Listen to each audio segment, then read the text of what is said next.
Je remercie de pouvoir dire un mot de témoignage. C'est toujours un privilège de pouvoir dire ce que le Seigneur il a fait. Moi j'ai 20 ans et puis ça fait 3 ans que je suis chrétienne et baptisée. Et puis moi ce que je veux vous dire c'est ce que le Seigneur il a déposé sur mon cœur. Comme je commençais à aller à la réunion et que je me suis convertie, j'étais en chaise roulante, je pouvais pas du tout marcher. Mais moi, tout le monde pensait que je venais pour la guérison. Mais moi, comme je venais à la réunion, je comprenais que Jésus il avait été à la croix pour moi, qu'il était mort et ressuscité pour me donner l'éternité, que c'était le seul qui pouvait me donner l'amour et la paix dans mon cœur. Et puis, petit à petit, dans ma vie chrétienne, j'ai commencé à demander la guérison, mais je dis, Seigneur, je sais que tu peux me guérir d'un seul coup, mais moi je veux pas parce que c'est pour le bien de mon âme, Seigneur, j'ai jamais marché et je veux pas m'éloigner de ton amour.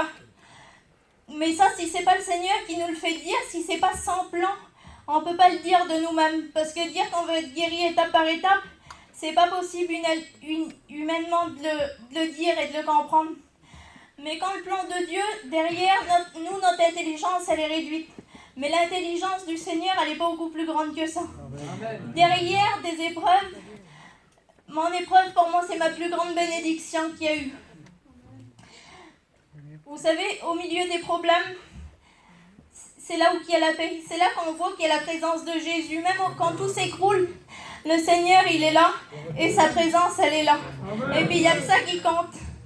Et puis, je veux vous dire que si vous placez Jésus dans votre vie en premier, il y a un verset qui le dit, c'est « Fais de l'Éternel tes délices et il te donnera tout ce que ton cœur désire. » Mais d'abord, il faut placer Jésus en premier et puis après, lui, il s'occupe de notre vie. Mais d'abord, il faut que nous, on s'occupe de son œuvre. Amen.